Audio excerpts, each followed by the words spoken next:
Avvalambor assalomu alaykum, hurmatli fizika ixlosmandlari. Bugun 21-mavzu to'liq mexanik energiyaning saqlanish qonuni masalalarini sizlar bilan ko'rib chiqamiz. Xo'p, demak, boshladik. Birinchi masala. M masala jism yerdan V0 boshlang'ich tezlik bilan vertikal yo'nalishda yuqoriga otildi. Jism maksimal h balandlikka ko'tarildi. Jismning to'liq mexanik energiyasi qanday ifodalar bilan aniqlanadi? Demak, to'liq mexanik energiya Y to'la teng Y kinetik maksimal yoki Y potensial maksimal yoki ikkalasining yig'indisiga teng bo'ladi. Demak, to'la mexanik energiya yo kinetik energiya maksimal qiymatiga yoki potensial energiya maksimal qiymatiga teng bo'ladi yoki ikkalasini ma'lum bir o'rtadagi qiymatlarini nimasiga yig'indisiga teng bo'ladi deyishimiz mumkin. Demak, M masalasi yerdan V0 boshlang'ich tezlik bilan otilsa, bu kinetik energiyasi maksimal bo'ldi degani, ya'ni M V0 kvadrat taqsim 2 bo'ldi. Endi aytyapti, h maksimal balandlikka ko'tarildi. Demak, M G H bo'ldi. Endi qandaydir oraliq qiymatlardan beryapti bizga h oniy balandlik, v oniy tezlikga. Demak, bu degani M G H ga M V kvadrat taqsim 2 ni qo'shsang ham to'la energiyani beraveradi degani bo'ladi. Xo'p, demak, bu bizda mana bu Hop, M V0 kvadrat bu 4, MG H bu 2, MG H M V kvadrat demak 3. 2, 3, 4. Bu yechim. Hop, ikkinchi savol. Jism H balandlikdan V boshlang'ich tezlik bilan pastga otilgan. Hop, demak, H balandlikdan V boshlang'ich tezlik bilan otilgan. Demak, Y to'lani yozadigan bo'lsam, MG H plus MV kvadrat taqsim 2 bo'ladi. Hop. Y uning to'la mexanik energiyasi, ya'ni to'la energiyani Y bilan belgilagan ekan. Hop, aytyapti. 2Y taqsim, ya'ni 2Y taqsim V kvadrat plus 2JH yordamida qaysi fizik kattaligini mana bu yerdan massani topadigan bo'lsa, 2Y taqsim V kvadrat plus 2JH ifoda hosil bo'ladi. Bu jism massasi topshirgan. Hop, uchinchi savol. Jism A nuqtadan boshlang'ich tezliksiz tashlandi.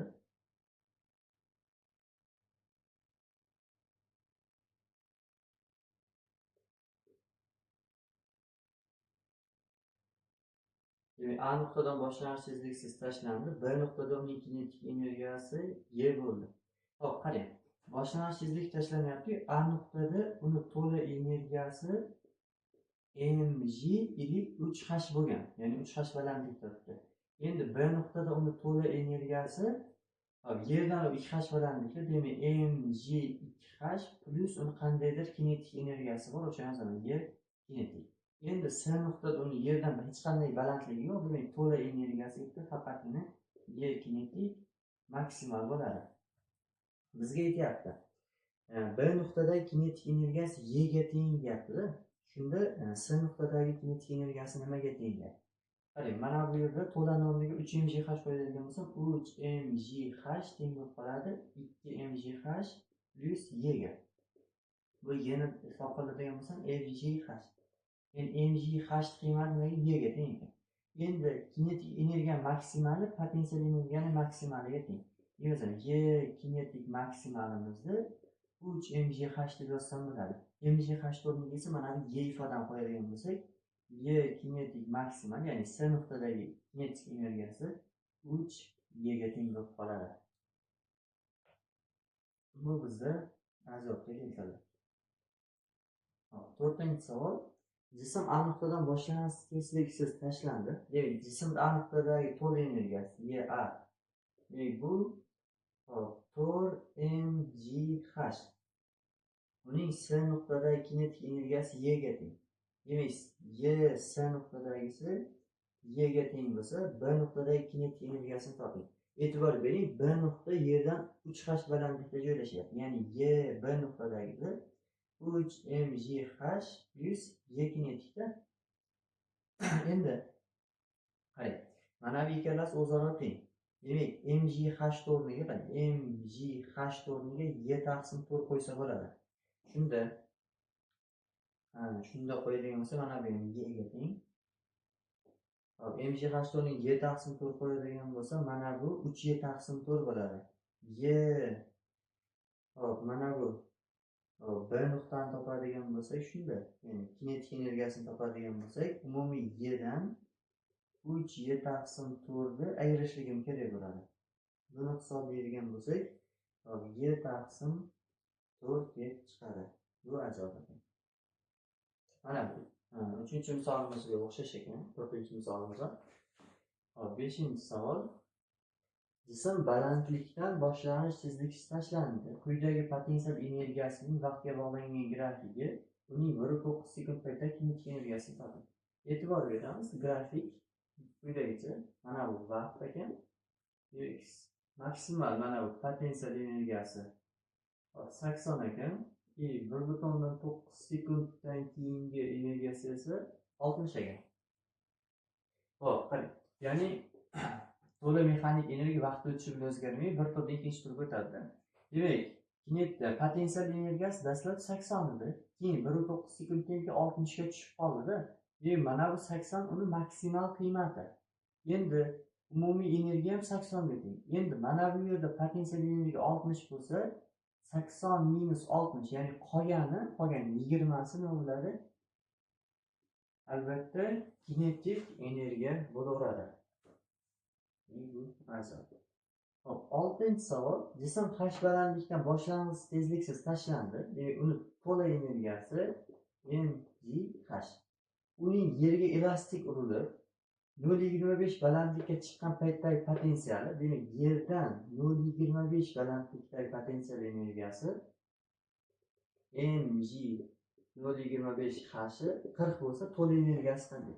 Qarang, mg 0.25 h 40 deydi. Demak, mg h topadigan bo'lsam, 160, to'la energiyasi ham albatta 160 ga teng bo'ladi. Hop, 7-chi savol. Hop, jism h balandlikdan boshlang'ich tezliksiz tashlandi. Uning yerga elastik urilib 0.3 h balandlikka chiqqan paytdagi potensial energiyasi 60. Ya'ni 0.3 g mh da 60 jo'l ekan. Shu nuqtada kinetik energiyasi toping. Ya'ni qarang, mgh topib oladigan bo'lsam, hop, bunda 200 kelib chiqadi. Ya'ni to'la energiyasi, bu to'la energiyasiniki 200 ekan. Endi shu balandlikdagi potensial energiyasi 60 ekan. Demak, kinetikini topish uchun to'lasidan potensialni ayirib tashlang. 260 ayiradigan bo'lsam, 140 jo'l kinetik energiyasi bor ekan. Hop, 8-chi savol. Yerdan yuqoriga otilgan jismning maksimal balandligi 6 metr. Demak, h maksimal bizda 6 metr ekan. Qanday balandlikda uning kinetik energiyasi potensial energiyasidan 2 marta katta bo'ladi? Demak, y kinetik teng bo'lar ekan 2 ta y potensial. Demak, qarang, to'la energiya har doim kinetik va potensial energiya yig'indisiga teng. Demak, to'la energiyani o'rniga yozaman. mgh maksimal kinetik energiya o'rniga 2 y potensial qo'yaman. 2 ta y potensial plus o'sha y potensial. Demak, bunda mgh maksimal teng bo'lib qoladi 3 ta y potensial o'rniga mgh qanday bir oniy balandlik qo'yamiz. mg lar qisqarib ketadi. H topsam, h maksimal taqsim 3 kelib chiqadi. Demak, 6 taqsim 3. Yerdan 2 metr balandlikda kinetik energiya potensial energiyadan 2 marotaba katta bo'lar ekan. Hop. Mana bu 9-chi savol. Quyida vertikal yuqoriga otilgan jism kinetik energiyasining potensial energiya bog'liqlik grafigi berilgan. Jism maksimal ko'tarilish balandligining A nuqtasiga mos keladigan balandlikka nisbatan toping. Hop, demak, quyidagicha. Mana bu 32 y potensial, mana bu y kinetik. Hop, mana bu yerda 24. Mana bu qandaydir nuqta. Bu A nuqta ekan. Qarayapsiz, demak, mana bu potensial energiya maksimal qiymati, ya'ni y potensial maksimal bizda 32 ekan. Endi potensial maksimali bu degani y to'la ham deganida endi shu bo'ladi. Endi qarang, mana bu A nuqtada 24 kinetik energiyasi bor. Demak, to'la energiya 32 bo'lishi kerak. Mana bu yerdagi potensial energiya 8 ligini topishim mumkin. Demak, A nuqtada Y potensial A nuqtada 8 ekan. Bizga aytyapti. Mana H maksimalda deyapti. Mana H ga nima qil deyapti? Nisbatlar deyapti-da. Deb yozyapman. Bundan Y potensial maksimalda Y potensial A ga nisbatlanadi. Ya'ni mgh maksimal taqsim mgh bo'lib qoladi. Masala qisqarib ketadi-da. Shu narsa qolishini bilgan holatda yozamiz. Demak, bunda potensial to'lamiz 32, A nuqtadagisi 8. Buning nisbati demak maksimal balandlikda A nuqtaning balandligiga nisbati 4 ga teng bo'lar ekan. Javob. Hop, 10-savol. Quyida yer sirtidan vertikal otilgan jism kinetik energiyasining potensial energiyaga bog'liqligi grafiki berilgan. Grafikda A nuqtada qanday potensial energiya mos keladi? Mana bu kinetik energiya, mana bu esa potensial energiya. Maksimal potensial energiyamiz bizda. Hop, maksimal kinetik energiyamiz 20 ekan. Mana bu A nuqtadagi kinetik energiyamiz 4. Mana bu yerda potensial energiyani so'rayapti. Bunda shartiga e'tibor beringlar. Quyidagi yer sirtidan vertikal otilgan jismning kinetik energiyasi. Ya'ni yer sirtidan otilyapti, faqatgina kinetik energiya bilan otilyapti. Demak, mana bu 20 miz bizda to'la energiyaga teng bo'lyapti. Demak, to'la energiya mana bu 4, ya'ni kinetik energiya bilan mana potensial energiyani nasiga yig'indisiga teng bo'ladi. Demak, bu yerdan Y potensial topadigan bo'lsam, Y potensial topmoqchim 20 dan 4 beradi. Demak, 16 joule potensial energiyasi bor ekan. Hop, 11-savol. Agar gorizontga 60 burchak ostida otilgan jismning maksimal kinetik energiyasi, demak, Y kinetik maksimal, ya'ni otilayotganda m(v0) kvadrat taqsim 2 hop 10 joulga teng bo'lsa, maksimal potensial energiyasi nimaga teng bo'ladi? Demak, yozyapti. Maksimal potensial energiyasi eng tepaga chiqqanda, ya'ni mgh. Endi h o'rniga mg(v0) kvadrat sinus kvadrat alfa taqsim 2g ifodani qo'yib yuboramiz. Endi e'tibor bering. Hop, bu yerda mana bu m taqsim, ya'ni m(v0) kvadrat taqsim 2 nima qolishi mumkin? Topa olishi mumkin. Ya'ni bu 10 ga tengda. Mana bu yerda xuddi o'sha ifoda bor. Shuni o'rniga nima qilamiz? Qo'yib yuboramiz. Demak, m(v0) kvadrat taqsim m(v0) kvadrat taqsim 2 o'rniga 10 qo'ydim. Ko'paytirilgan. Mana bu g'lar qisqarib ketadi. Ko'paytirilgan sinus kvadrat alfa qolyapti. Demak, 10 ko'paytirilgan. Alfa burchak bizda 60. Demak, 60 da sinus 3 taqsim 2 yoki 3 taqsim 4 desam bo'ladi. Kvadrat ko'tarildi chunki. Endi 30 34 ga bo'ladigan bo'lsam 7,5 yo'l kelib chiqadi. Endi bu bezovta berilgan. Hop, demak, davom etamiz.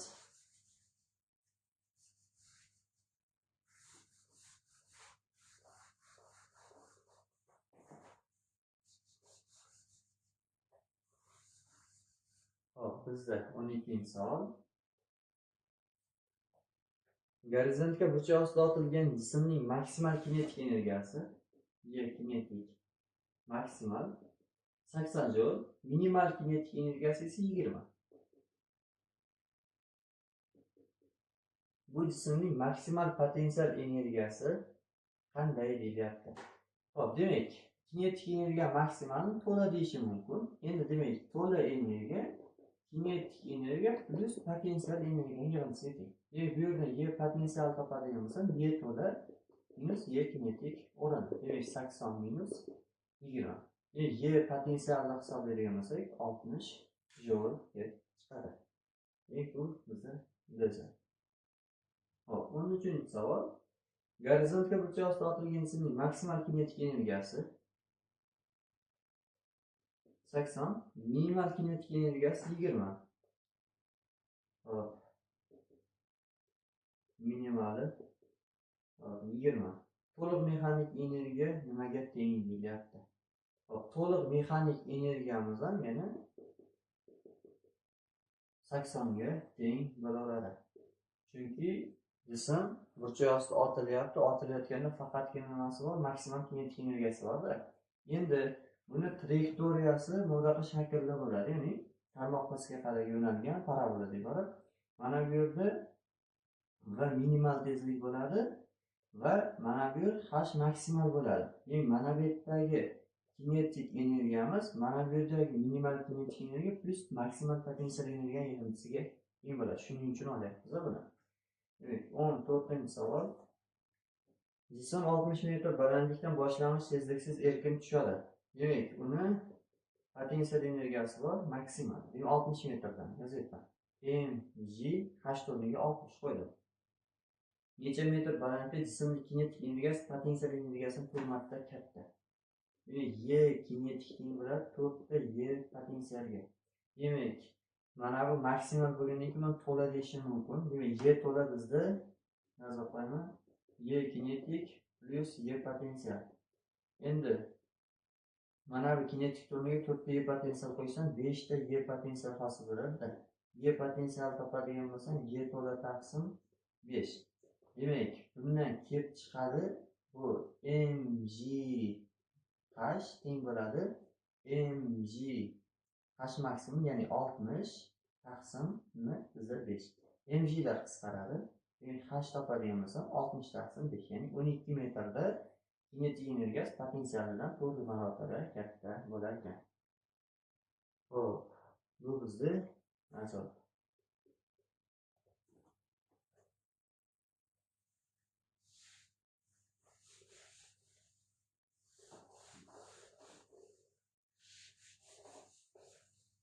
Hop, 15-savol. Vertikal yuqoriga otilgan jismning potensial energiyasi 20 joulga ortsa, kinetik energiyasi qanday o'zgaradi? Vertikal yuqoriga otilgan jismning potensial energiyasi, y potensiali deyapti.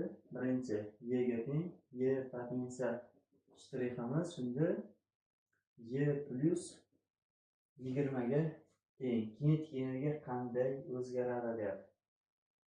Xo'p, endi to'liq mexanik energiya vaqt o'tishi bilan o'zgarmaydi. Bir turdan ikkinchi turga o'tadi. Mana bunda y kinetik bo'lgan, endi bunda y kinetik qanday bo'ladi? Demak, har ikkala holatda ham ikkovining yig'indisi o'zaro o'zgarmasligi kerak-da. Demak, yozyapman y plus y kinetik teng bo'ladi y plus 20 plus y kinetik shtrix. Bu yerdan y lar qisqarib ketadi. Demak, y kinetik shtrix topadigan bo'lsam y kinetik minus 20. Demak, dastlabkisiga nisbatan 20 ga nima qilishi, kamayishi kelib chiqadi. Bu ajoyib. Hop, 16-savol. Quyida erkin tushayotgan jism potensial energiyasining kinetik energiyasiga bog'liqlik grafiki berilgan. Grafikka A nuqtada qanday kinetik energiya mos keladi? Bu nuqtada jismning kinetik energiyasi uning potensial energiyasidan 3 marta katta. Hop, mana bu potensial, mana bu kinetik energiya. Maksimal potensial energiyamiz bizda 60 ekan. Hop, mana bu bizda A nuqtamiz. Shu yerda kinetik energiyamiz 3 ta y potensialga teng ekan. Kinetik, ya'ni A nuqtadagi kinetik energiyani bizdan so'rayapti ekan. Hop, qarang, demak, maksimal energiya bo'lgandan keyin bu to'la energiya ham bo'ladi. Demak, 60 teng bo'ladi y kinetik plus y potensial. Kinetik energiyani o'rniga 3 ta y potensial qo'yadigan bo'lsam, 60 teng 4 ta y potensial bo'ladi. Bu yerdan y potensial topsa 60 taqsim 4 bo'ladi. Demak, buni bo'lsa 15. Demak, shu A nuqtada potensial energiya 15 ekan. Bizdan kinetikini so'ragan. Bu degani uni 3 ga ko'paytirdik. Ya'ni 45 joul degan javob bo'ladi. Bu bajar. Hop, 17-savol. Jism A nuqtadan erkin tusha boshladi. Uning B nuqtadagi kinetik energiyasining potensial energiyasiga nisbatini aniqlang. Hop, yaxshi. Mana bu A nuqta, mana bu esa B nuqta. Hop. Demak, h bu yoqqa ham h ekan. Demak, boshlang'ich tezligi 0 ga teng. B nuqtadagi deyapti kinetigini potensialiga bo'ldikda. Xo'p, demak, bu jism A nuqtada maksimal potensial energiyasi bor. Demak, yozib olaman. Y to'la deyishim mumkin. Y to'la teng 3mgh, ya'ni 3 ta balandlik h bo'lyapti. O'shaning uchun 3mgh. Endi B nuqtadagini yozaman. B nuqta uchun ham to'lani yozadigan bo'lsam, Y kinetik plus Y potensial. Endi buni potensial energiyasi mgh bo'ladi-da. Y potensiali mgh ekan. Y kinetikini qanday topaman desam, to'ladan potensialni berib tashlayman. 3 dan mgh dersam 2mgh qoladi. Endi kinetikni potensialga nisbatladigan uchun 2mgh ni mgh ga bo'lamiz. Shunda 2 degan javob kelib chiqadi. Sizlar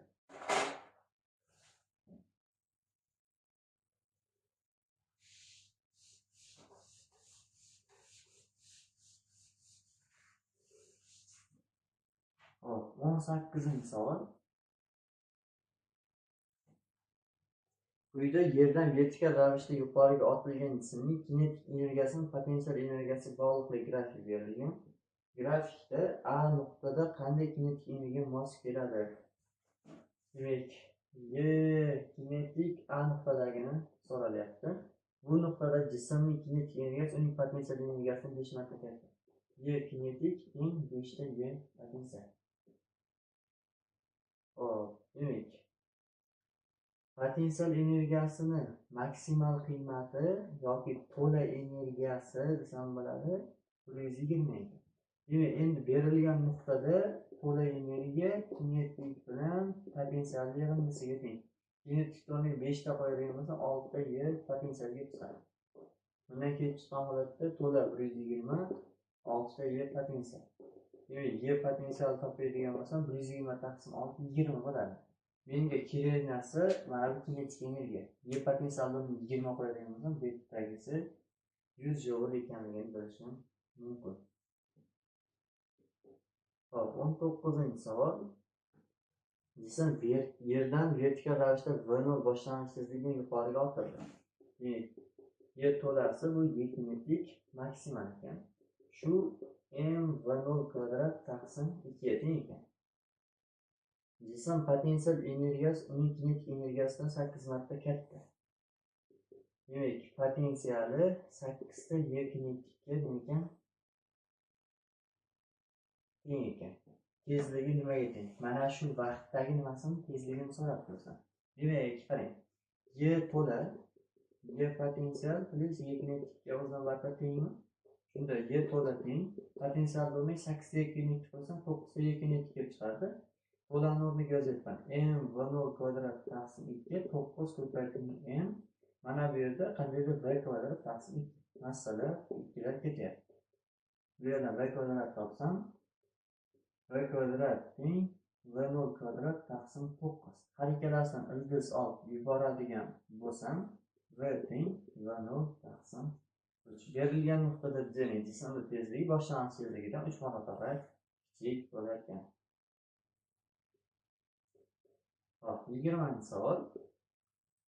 Yerdan vertikal yo'nalishda yuqoriga otilgan jismning 10 metr balandlikdagi potensial energiyasi uning kinetik energiyasidan 2 marta katta. Demak, h teng 10 metrda aytilyapti. Potensial energiyasi kinetik energiyasidan 2 marotaba katta. Jismning maksimal ko'tarish balandligi qanday? Demak, h maksimalda qaraydi. Demak, jism 10 metr balandlikdagi energiyasi o'zi nimaga teng bo'ladi? Hop, m G ko'paytirilgan 10 bu teng 2 ta Y kinetikka. Hop, endi Y kinetikni bu yerdan topadigan bo'lsam, mg ko'paytirilgan 5 bo'lib qoladi. Shunda jism to'la energiyasi 10 mg plus 5 mg bo'ladi-da. Ya'ni kinetik plus potensial. Bu 15 mg bo'ladi. Bu to'la energiya. Endi bizdan qanday balandlikka maksimal ko'taradi? Demak, bu degani mg h maksimal desam bo'ladi. Ikkalasini tenglab yuborsam mg lar qisqarib ketadi. H maksimal teng bo'lib qoladi bizda 15 ga. Demak, 20-si bu javob bo'ladi.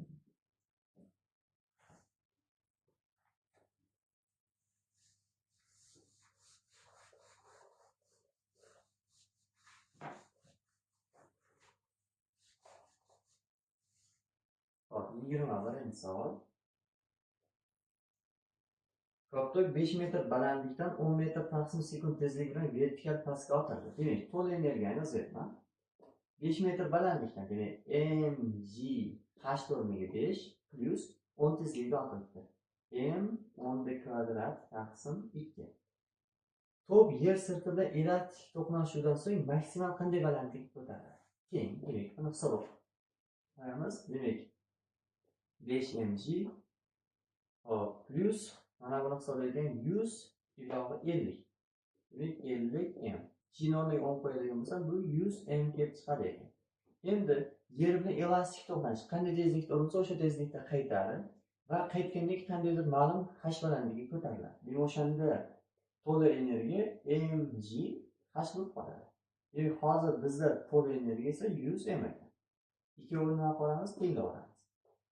Shunda m ko'paytirilgan 10 ko'paytirilgan h teng 100 m. Bu yerda masala qisqarib ketadi. H topadigan bo'lsam 10 metr maksimal balandlikka ko'tarilishini aytishimiz mumkin. Demak, to'la mexanik energiyani o'zgartirmasdan misollarni ishlab chiqamiz. 22-savol.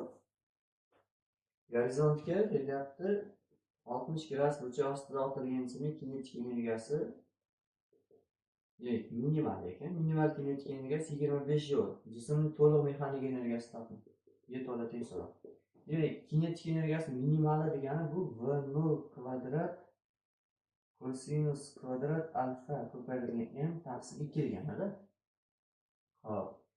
Endi buni topa oladigan bo'lsam, ya'ni qarang, bu yerdan v0 kvadrat m v0 kvadrat taqsim 2 ni topadigan bo'lsam, y kinetik minimum taqsim kosinus kvadrat alfa bo'ladi. Endi qandaydir burchak ostida otilgan jismni boya misolda tushuntirib berib ketdim. Moddiy burchak ostida mana bu yerda kinetik maksimal bo'ladi, bu yerda minimal kinetik bo'ladi, hamda maksimal potensial energiya bo'ladi. Mana bu yerda kinetik maksimali to'la energiyani beradi va bu mana buniki. Bu nima ekan? Aslida y to'la ekanda, o'shaning uchun yozdim. Y to'la teng y kinetik minimumda kosinus kvadrat alfaga nimasi nisbati bo'ladi ekan. Demak, kinetikda minimumda o'rniga 25, kosinus kvadrat bizda 60 kiradi. Demak, kosinus 60 da 1 taqsim 2, uni kvadrat 1 taqsim 4, o'rtaga chiqadigan bo'lsa 25 ko'paytirilgan 4. Ya'ni 100 joule maksimal energiyasi bor ekan. Asob. Hop, 23-chi.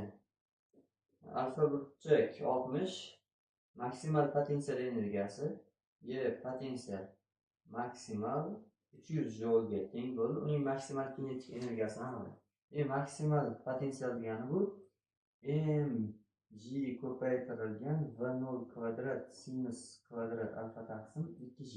Bu yerda g'lar qisqarib ketadi. Ya'ni demak, bizdan aytyapti maksimal kinetik energiyasini so'raydi. Maksimal kinetik energiya degani bu m v0 kvadrat taqsim 2. Buni topadigan bo'lsa, mana m v0 kvadrat taqsim 2 ni olib qolsam, faqat 300 taqsim, ya'ni y potensial maksimum taqsim sinus kvadrat alfa bo'lib qoladi. Endi demak, sinus kvadrat alfa 300 taqsim sinus 60 da 3 taqsim 2, uni kvadratga ko'tarsam 3 taqsim 4 bo'ladi. Bundan 400 joule energiya kelib chiqadi. Demak, bu bizda sajjal ekan.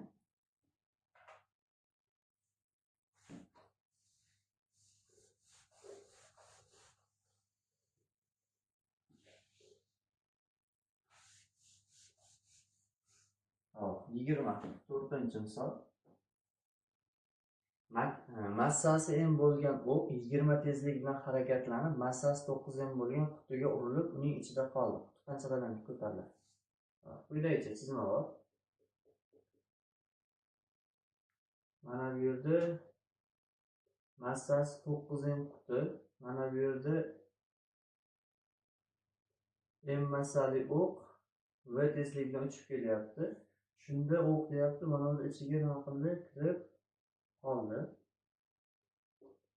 Hop, shunda bu dastlabkisiga nisbatan qandaydir nimaga h balandlikka ko'tarildi deyapti mana bu markazi.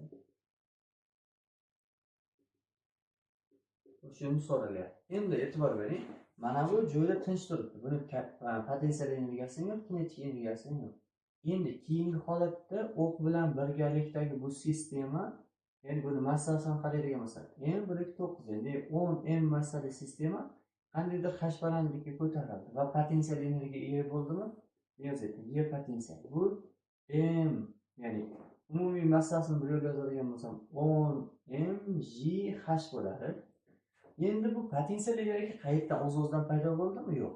Bu potensial energiya mana bu o'qni kinetik energiyasi evaziga hosil bo'ldi. Demak, o'q kinetik energiyasi mv kvadrat taqsim 2. Ikkala energiyalar tengyoramiz. 10 m j h. Bu yerdan m lar qisqarib ketadi.